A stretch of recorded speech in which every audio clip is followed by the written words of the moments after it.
Hey everybody, it's Candace from the Watering Hole here and with another video for the 12 days of free Christmas giveaways, or as Tanisha calls them, the Givemas gifts. Each day me and some of the tribe will be posting videos on tips to help you do whatever it is you do better. So we've already had on 12, we had 12 vision boarding, 11 cover letters, 10 ombre lips, 9 handling stress in the classroom, 8 bios. That's what I'm doing today. Bios. So I have 5 tips for you to help you improve your bios.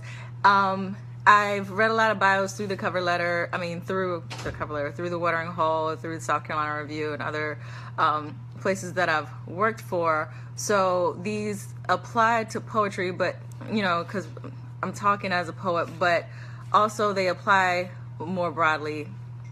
The overall goal that's going to cover all these tips is making sure that you are staying in tune with what the audience needs. Only including what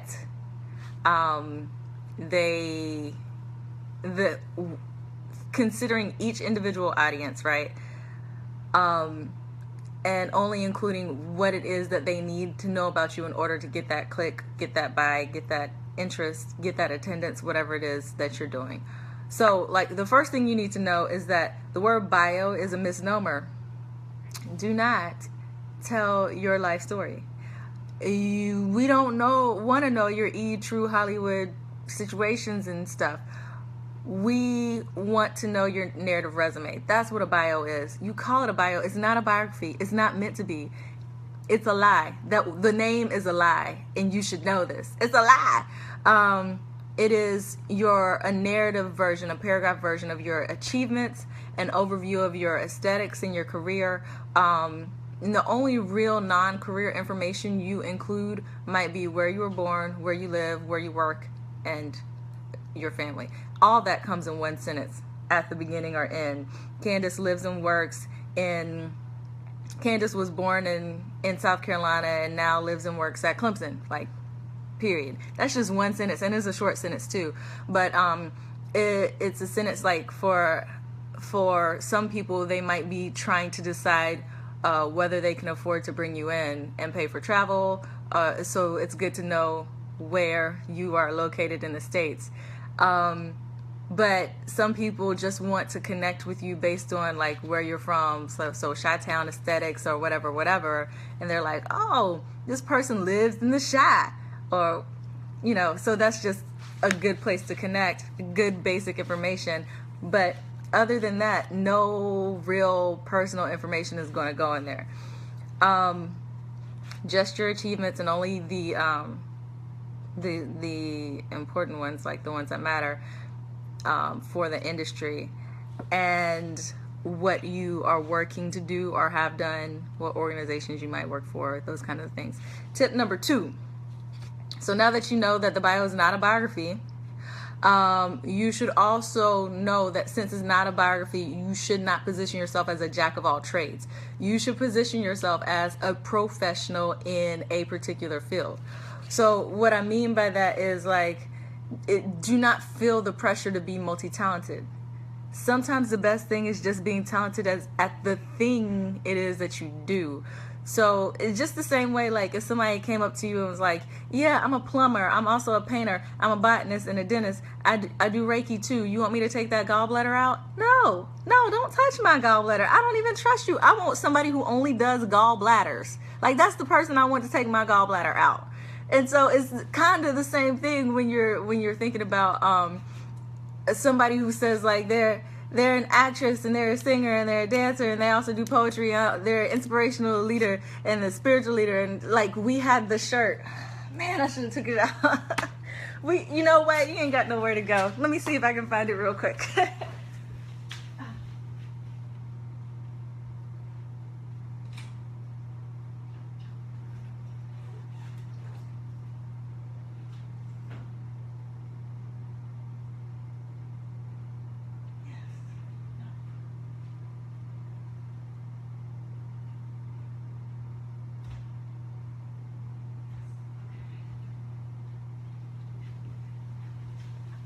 All right, this was our first shirt, the Watering Hole's first shirt.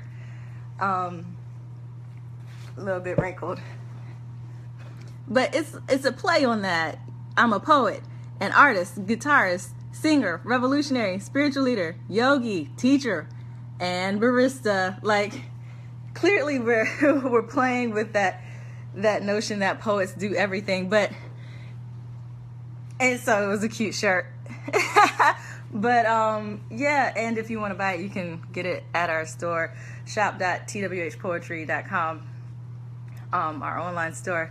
But it plays on the notion that, like, you can't be good at all of these, right? Or maybe you can, but you don't want to market yourself as everything. You want to market yourself as one or two things, like, I am a professional and this is what I like hate to bring the capitalism into it, but like, this is how I make my money, off of this one thing, these two things, or whatever. And it's just about marketing and branding at that point. It's not really about what you actually do and how you actually live and practice your art.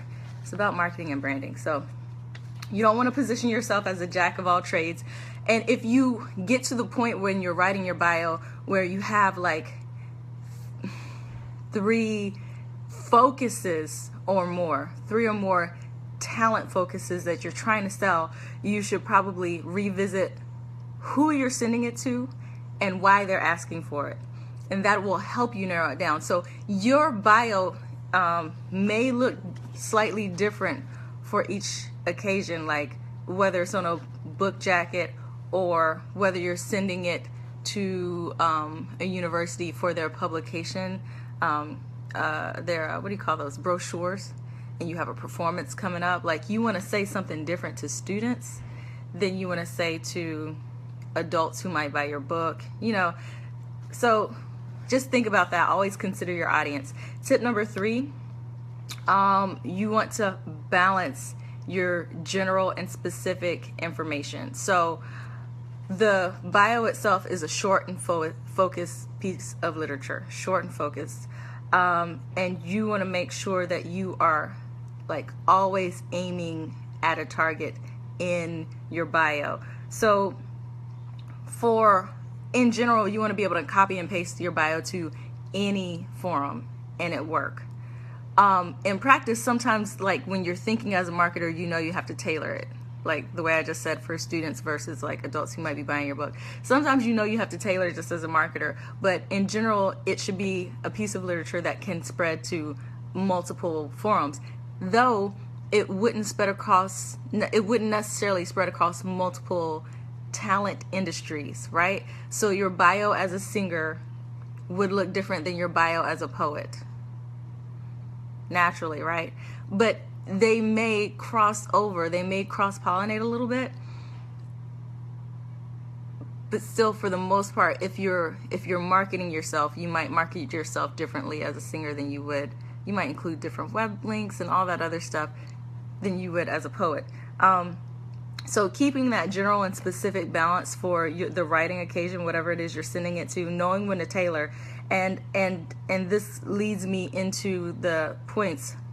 Point 4, which is your bio lacks pertinent information, and point 5, which is your bio includes non-pertinent information. So we talked about naming your achievements. This is a narrative resume, a narrative CV. So number 4, if your bio lacks pertinent information, the only reason I would know that, Candace, is if I know you as an individual and I'm looking at your bio, like, why wouldn't you include that you won Queen of the South slam competition? Like, that's important. It shows that you're elite. Why wouldn't you include that in your bio? Why wouldn't you include that you run an organization? Why wouldn't you include that you, like, whatever, that you were published in X journal? So making sure that you include achievements, not that are important to you personally as an individual, like this moment was key for me becoming a poet. No, remember, nobody cares about that stuff, because it doesn't, like, everybody has those moments when things change, when you reach an epiphany, but not everybody can say that they are a professional who does what you do And the way you say that is to say, I won this, I did this, I competed here, I performed on this stage, I was published in this place. And making sure that the high value resources get in there and get top billing. So a mentor was telling me actually earlier this fall semester, like, why do you bury the Best American Poetry publication in the paragraph? Why is that not in the first sentence? This is my cover letter. Why is it not in your first sentence? And I was like, it should be. You're absolutely right. I would tell anybody else that it should be in the first sentence. But with myself, it was something that I completely missed. Like, it's important to me, but I didn't consider it topic sentence information. So really being able to rank the importance of these achievements based on the industry that you're in and communicating that in your bio is important, which means that some of the achievements that you have are going to be cut. And it's just part of the nature. It's just an overview. It's just the nature of the thing. It's a bio. It's an overview. Not everything's going to make it. And you have to know when to cut things and what things are most important, what achievements. So that leads into point 5, which is like your bio includes non-pertinent information. If I get to the end of your bio and I don't know what you do or why you're telling me this information, it's a bad sign, right?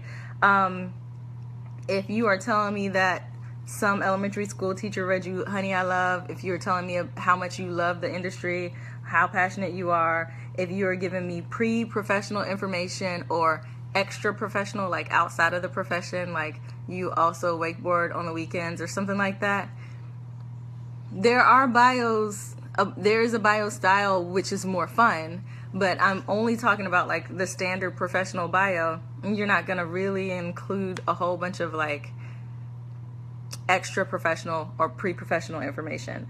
You're not going to talk about the soul searching journey that it took you to get to where you are, even though that's super important for you and your story. That's not something you're going to make space for in your bio. Or the first time you did anything. The first time you did anything is super important to you and not important in like the span of your career achievements, because it's the first time, like first time you tried to shoot a free throw. It was super important for you as an individual, but you didn't score any points in a game. Like we want to know your win-lose ratio, like not the first time you made the attempt to get the ball up through. Don't judge my form. Don't judge my form to get the ball up and over that hoop. So that's just more of considering what the audience needs to hear in your bio. So your bio, those are the 5 points. Typically a short bio is going to be less than 80 words or something like that. A normal bio is going to be between 80 and 200. Some sources like will give you because we got to talk about size. I said size matters. So we got to talk about size for a second. Some sources will tell you exactly how many words or characters your bio should be when they're soliciting it from you, or they'll shorten it for you when they get it in order to make it fit for their format or brochure format or whatever it is they're using. And then if you're getting over 200 words, then you are already a legend in your field, or you need to go back and rethink, right? If you're getting over 200 words, you might be like writing for your website personally. You're probably not sending that out to people. Or you just need to go back and frank the poem, frank the bio, cut it down, cut 50% of the words out, and then cut 25% of those words, or 50 more percent, and see where it leads you. Those are my tips for the bio. And actually, I have an article that I wrote that I haven't published. So if you want the article, if you want more help with your bio, more specific information, do this. I think the best way to do it is to go to our website and subscribe to our email as soon as our email list, and you can choose your preferences. But as soon as you get to the website, twh.org, Poetry. I'm making up websites. Hold on. As soon as you get to our website, which is twhpoetry.org, stands for the Watering Hole Poetry.org. Okay, so twhpoetry.org, you should get a pop-up that lets you subscribe and choose your subscription options. Type your email in there, and I will be able to go to the website and grab it and send you and know that you'll get it without it being spammed. Send you the document that I wrote, and be of whatever help I can be to you. So go subscribe today, and I'll send that bio article short as just a like free thank you, as a thank you for watching this video. Thank you for supporting the Watering Hole. If you're already subscribed, then you're already in our you can receive emails from us and not get spam. So just shoot us an email at the tribe email, twhtribe@twhpoetry.org. Yes. Shoot us an email there saying that you're already subscribed, you want the bio thing anyway, and I'll send it to you there. twhtribe@twhpoetry.org. So that's it. Those are my tips. If you have tips, please put them in the comments section. I'll also throw some links up there to what I just said, our website, our email address, to our super cute shirt line that say, there's the Watering Hole branding shirt. There's a Razorback, which I've been asking for years. Like, Monifa, please, we need Razorbacks. And Monifa's like, they're not in the budget. And so there are these, the logo shirts, the Razorbacks, the I Do Baldwin shirts, the I Am Lord shirts in reverence of James Baldwin and Audre Lorde, all kinds of cool stuff, and also cool stuff on our website.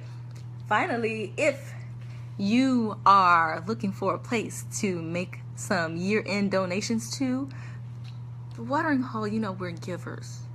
We will help you by taking your donation from you. It's really just a labor of love. So if you're looking for a place to donate, I'm going to put the donate button below.